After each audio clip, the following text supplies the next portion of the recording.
Welcome to another week, another show, Hawkeye with me, Dave O'Hara. There's my buddy Owen Siebring again. Owen from Iowa's News Now, and back from Cleveland, back from Albany. We got a lot to catch up with Owen on, and then we're going to close the show after Owen in this first segment.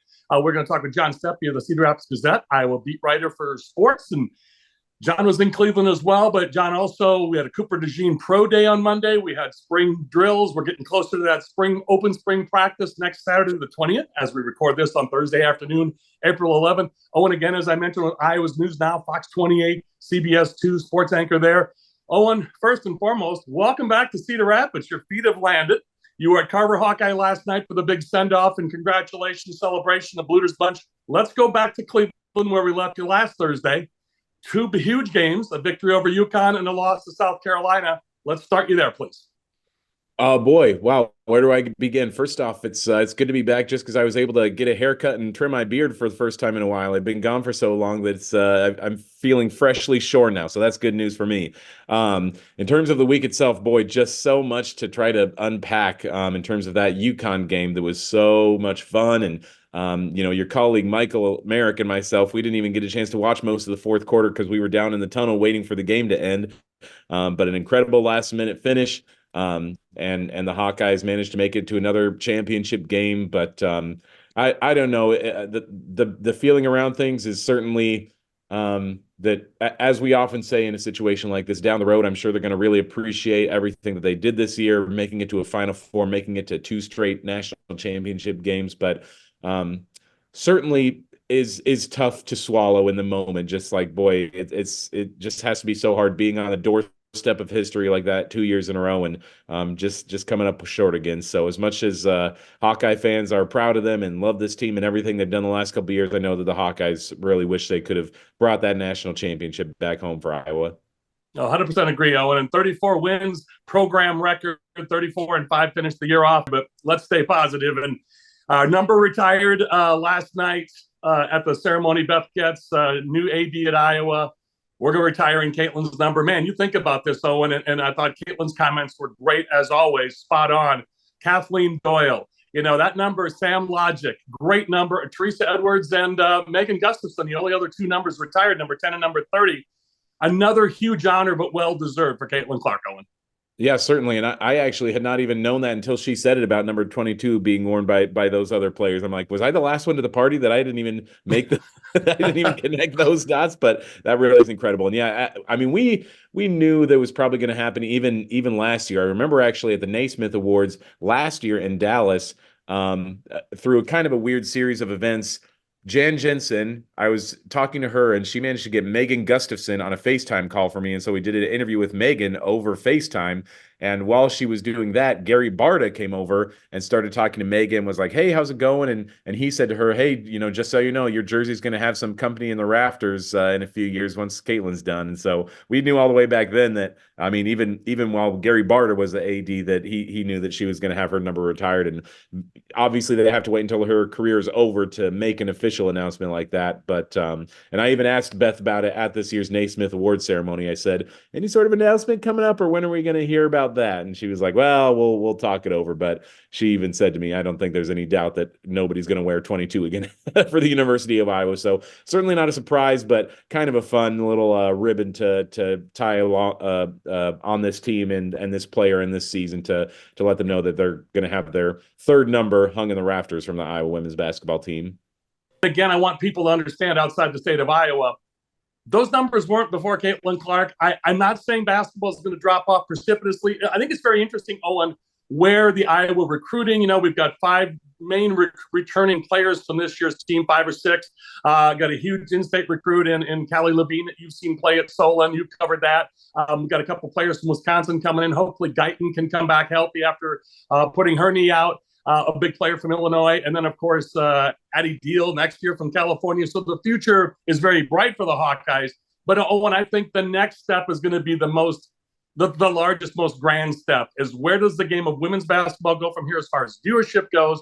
but then also the Iowa Hawkeyes. So I'm not asking you for all those answers, but your thoughts, please.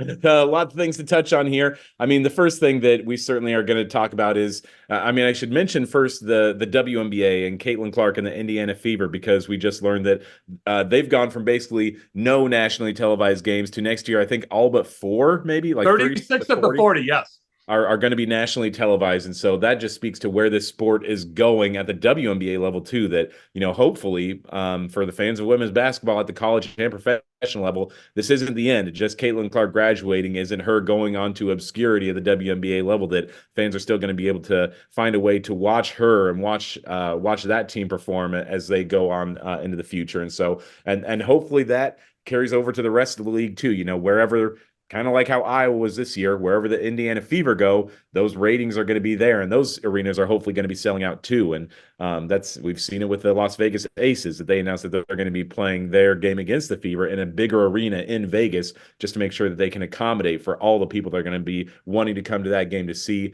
the best player in college basketball from last year, the number 1 pick in the draft, to see them go up against the 2-time reigning WNBA champs, a team that, of course, is going to have Megan Gustafson on that roster as well this coming season. And so we certainly hope that this is not going to end for just fans of women's basketball at this season. We hope that it carries over to the future, and we're going to see a lot of this down the road as well. But the same goes more locally for the Iowa women's basketball team too.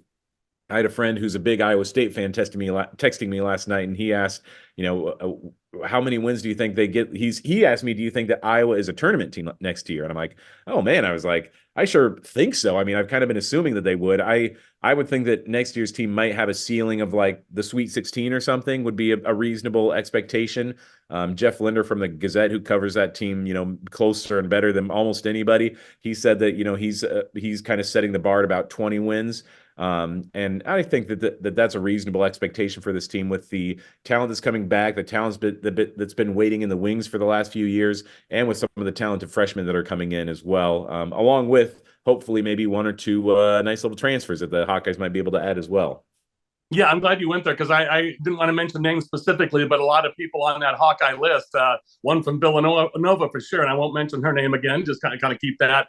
People know, though. But yeah, of course, we got Sidafalter coming back, along with Hannah Stolke, Addison O'Grady, Kylie Feuerbach, Taylor McCabe. Most of those minutes, at least 5 minutes there, or 5 players there with substantial minutes this year. And then, of course, the incoming freshmen we talked about, maybe some transfers, players coming back from injury. Again, Addie Deal won't be here until the following year. I know everybody's excited about her coming in from Irvine, California, but patience, my friends, patience. But, and your thought as well is where the game is going in the future. I agree 100%. 36 of those 40, as you mentioned, Indiana Fever games, presumably, and almost guaranteed Caitlin's going to be the number 1 pick in this Monday's WNBA draft.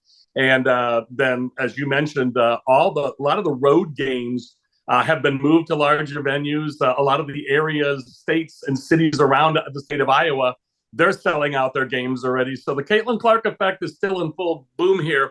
I will tell folks this, and Owen, I know we don't have time to get into it today, but I do implore you all, viewers, to go to Iowa's News Now or all of Owen's social media that you see on the screen throughout this segment and the past shows. Go to Iowa's News Now or the YouTube page. Owen did a great piece last night on the aforementioned Megan Gustafson winning the FIBA Cup, World Cup in London for her team. She played with 18 points and 7 rebounds, and how emotional she was. A huge international victory. Just a few tidbits from you on that, because that was great coverage on you, my friend. No, man, I wasn't actually in the area when Megan played for Iowa, so this was some of the first coverage I've had a chance to do with her. I did a Zoom interview with her a couple weeks ago, and you can watch for that coming up next week on Iowa's News Now. But she's just such a fun person to talk to. She's got great stories to tell, and one of my favorite stories that came out of that is that, in the same way that Iowa and Caitlin have been changing the game here in America, she and this London Lions team that she plays for are doing almost something similar over there, because she said that when she first showed up in London, there would maybe be 200-300 people coming to the games. And she said just after 3 or 4 months, they'd be averaging 2,000 or 3,000 people at the games. And she was like, and then in the playoffs, they had maybe 8,000 or 9,000 people at the games. And, if you had a chance to look at the arena last night for the Euro Cup final, I mean, that place was packed. It was just filled with people. And so this little movement around women's basketball basketball isn't even just a college thing. It isn't even a WNBA thing. It's almost a worldwide thing now, where even in Europe, fans are really starting to take notice and appreciate the game that the women have to offer. So, folks, there he is, Owen Siebring, the sports anchor at Iowa's News Now, Fox 28, CBS2. Owen, my friend, great coverage. I'm glad you're back. I want to give a tip of the cap to you and fantastic coverage that you provided us. Thanks so much, Dave. I appreciate it. Truly my pleasure. There he is, folks. Owen Siebring. Again, Iowa's News Now, Fox 28, CBS2. I'm Dave O'Hara with Hawkeye. We'll be back for 2 more segments to close out the show with John Steppe from Cedar Rapids Gazette, talking Bluter's Bunch some more, and then also closing out with Hawkeye spring football and a recent pro day for Cooper Dejean. We'll get to all that and the ever popular much more of Hawkeye. Back with more in just a few moments. To have a strong finish, you need an excellent start. It's true on the track and also in the field. That's why Mershman Seeds works tirelessly to deliver cutting-edge technology year after year. Introducing Starting Line, Mershman Seeds' latest advancement in seed treatment, now providing added protection from white mold and sudden death syndrome all season. Ask for Starting Line seed treatment from Mershman Seeds, your friend in the field. Welcome back to Hawkeye with me, Dave O'Hara. There's our buddy John Steppe on the screen joining us. And John, also back from Cleveland, as we talked about with Owen Siebring and my production partner, Mike O'Merick. Everybody back. John in Iowa City again. As you know, John, a beat writer for the Gazette, and you see all of John's information at the bottom of the screen along with mine through these next 2 segments. Because the second segment of the show, John and I are going to talk about Cleveland as well as we do with Owen. Few different details, and then we're going to close out the show in the third and final segment with John. John's going to kind enough to join us for 2 segments today, talking some Hawkeye spring football, Cooper Dejean's pro day this past Monday as we record this on Thursday afternoon, April 11th. John, as always, thanks for joining us. Great to see you. Welcome back to Eastern Iowa. You made the Cleveland excursion. I'm going to give you a very open-ended palette and question here, so fill in the blanks however you choose. What was your experience like in Cleveland, John? It really was a chance to see what's been a special team one more time, last 2 games of really what's been an era for Iowa women's basketball with obviously Caitlin Clark, but also Gabby Marshall, Kate Martin, really 3 big pieces of this really unprecedented run of success. And it really was a reminder of how much. So at the end of the season celebration, they were having posters that said change the game. And Cleveland was a reminder of how much they really have changed the game. As much as the on the court accomplishments stand out and stood out again in Cleveland, really what they have accomplished off the court in terms of growing the sport of women's basketball, Cleveland was a very big reminder of just how much work they've done, and more than 18 million viewers too. So that really goes to show this is a team that really has changed and grown the sport of women's basketball so much. Well, let's you and I spend a little bit more time since you were there last night. Let's talk a little Carver Hawkeye Arena and the big celebration last night, please. Yeah, it was really a chance there's a lot of joy. And this team finished number 2 in the national pecking order behind South Carolina as the national runner-up. But it's clear that they're number 1 in the hearts of a lot of fans. And this team really has brought joy to a lot of people. And we saw that one more time with that last time that Caitlin Clark walked through the tunnel at Carver Hawkeye as a current Hawkeye, of course, always a Hawkeye alum. So a lot of special moments. And as you mentioned, Beth Getz announcing that Caitlin Clark's number 22 will be retired. I don't think a surprise to anybody when you're talking about probably the greatest player to ever play the sport, but still quite the occasion there. And we've talked a lot of scoring and awards, but let's you and I talk when you're there in person and you see her wizardry with her vision and her passing ability, second to none, John. Yeah, you said it great when saying head on a swivel, and really how pristine those passes are. She makes the incredibly difficult passes look incredibly easy. Those passes are not easy by any means. There are probably very few point guards who can make those kinds of passes, and she makes it look effortless and really sets up her teammates and really brings the best out of her teammates. And of course, as you mentioned, the scoring is what gets a lot of headlines. I think that's what has brought a lot of people nationally to the Caitlin Clark story. But I think the thing that's perhaps even more remarkable than the scoring is just how well she's able to leverage that into setting up her teammates. And obviously, you're going to get a lot of attention defensively when you score as well as Caitlin does. But it's more than just, okay, defenses, going heavy on her. It really is. She just does these incredible passes. Really, one of the most effective when you look at a lot of the advanced stats, and I don't have the numbers in front of me, but when you look at a lot of the advanced stats, it just shows that her assist rate is phenomenal. It was phenomenal last year, phenomenal again this year. And it really goes to show just how unique her skill set is and how, yeah, she gets attention as the greatest scorer in the country, but she's also been arguably the greatest passer as well in this, at least in recent history. I'm going to quote Jan Jensen, and many others have said this, but when Jan said it to me about a year ago, and then when she was on most recently with Lisa a couple of months ago, she and Jenny Fitzgerald, I thought her comments of, yes, Caitlin's going to be leaving us. There's a day she's going to be moving on. But let's not be sad that she moved on. Let's be happy that she was here. So let's be happy for the time that she's here, because we're always going to want, oh, I wish she was back for another year. Oh, I wish we had more of this. But John, what a ride it has been. And let's just be happy. Again, not sad that she's gone or leaving us, but happy that it happened.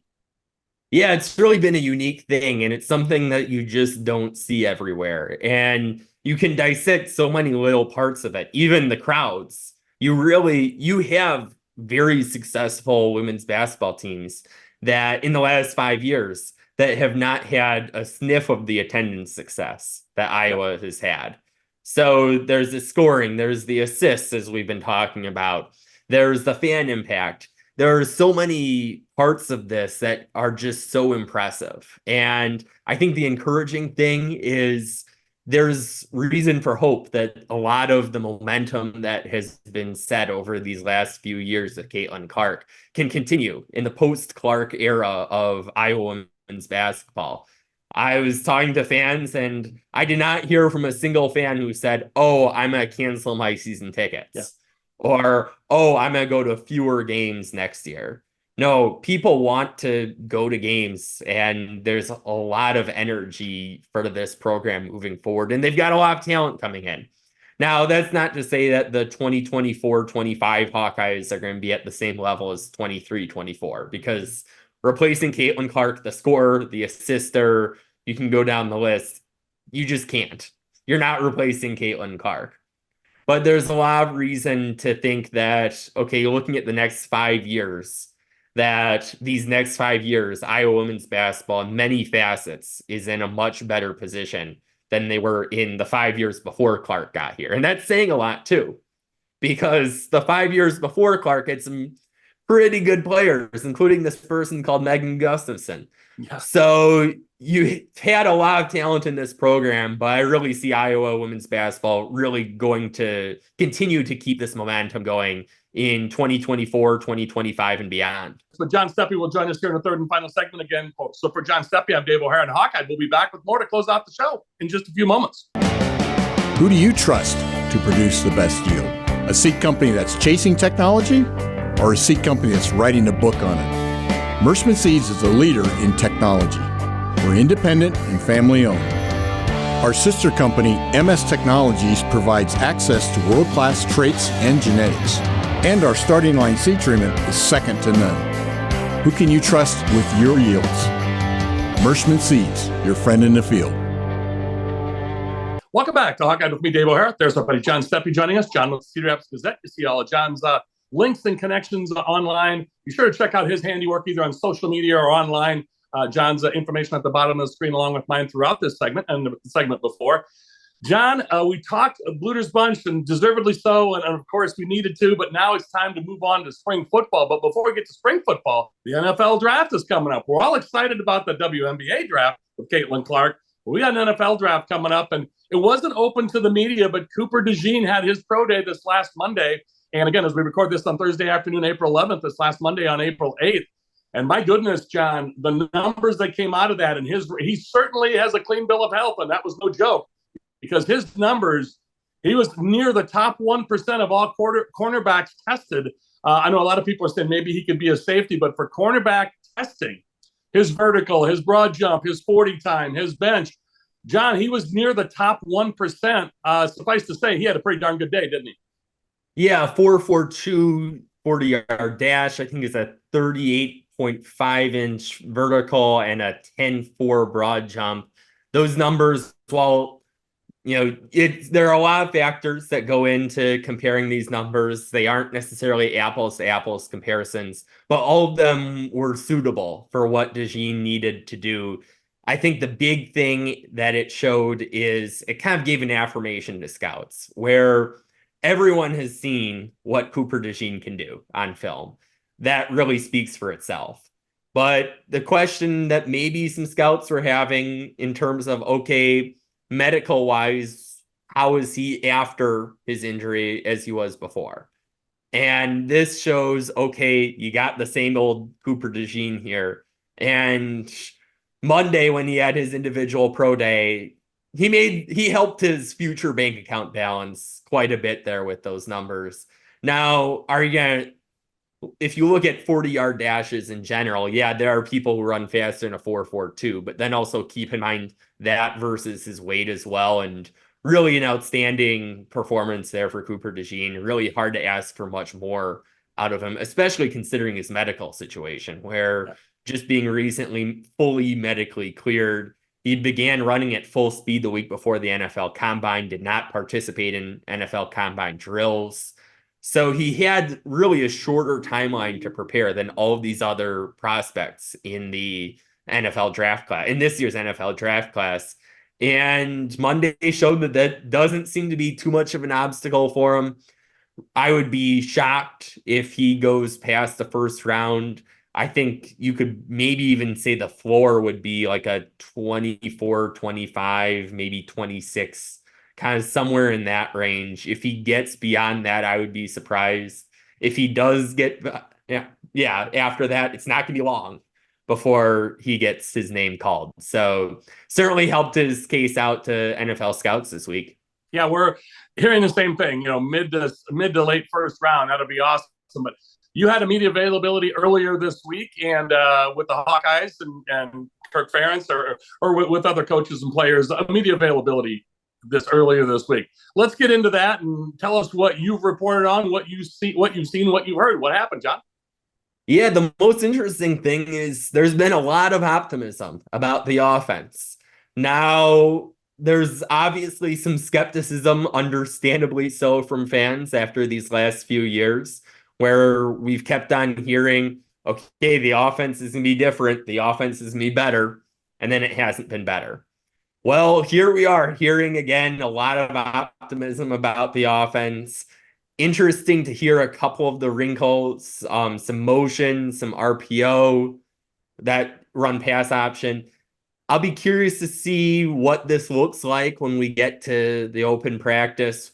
We were allowed into practice for the first 20 minutes as we record this today on Thursday, but that really is a small glimpse. It would be irresponsible of me to make any grand conclusions off what the offense is going to look like off 20 minutes where we didn't get any 11 on 11 either. So to put that in perspective, you're talking about a period that's shorter than the average flight boarding time. So you look at it, okay, not making any grand conclusions yet, but optimism about the offense. From a health standpoint, it seems to be better than it's been in past years. It seems like the last two springs really had an inordinate number of injuries, and you don't have 100%. You didn't have every key player playing in practice this morning, but you had a lot of them, and that's an encouraging sign as well. So it could be it shows this week has shown the reasons for optimism for this team. A lot of experience coming back on the defensive side. You look at the offensive line, you could really look at them, defensive backs, defensive line, really out of the positions we've talked to, almost all of them, there are a lot of reasons for optimism this year with who's coming back. Obviously, defensive line is losing some experience, but also a lot of guys who have stuck around for a while who could really prove themselves. So yeah, it's that time of year where we're hearing a lot and looking forward to seeing a lot next week with the open practice. Yeah, I can't wait for that. And folks, again, a friendly reminder, we're here at Hawkeye, we'll be rerunning the Caitlin Clark episode we recorded a little over a year ago. And then John and Owen will join me individually, again, like they did today, in a couple of weeks. And we'll talk after that open spring practice, again, Saturday, April 20th, and we'll record the week after or later on that following week. And it'll be interesting to see if you could actually, when you can put a little bit more confirmation to what your suppositions right now. And again, I agree with you. We don't want to be irresponsible here with what we think may. Let's let it play out and kind of see a little bit. Then that'll give us a little better foreshadowing or forecasting. And looking forward to catching up with you on that, John. Thanks so much for joining us today, as always. Yeah, absolutely. My pleasure. Truly my pleasure as well. For John Steppe and Owen Siebring, I'm Dave O'Hara with Hawkeye. Thanks again to my production partner, Michael Merrick, as well, and to you, the viewers. So for Hawkeye, that's all from us. Thanks to all of you. And as always, thanks for staying tuned at the end of the program for these rolling credits to give our advertisers and sponsors the attention and credit they so richly deserve. And as always, to our aforementioned guests and to you, the viewers. That's all from us at Hawkeye. Thanks to all of you.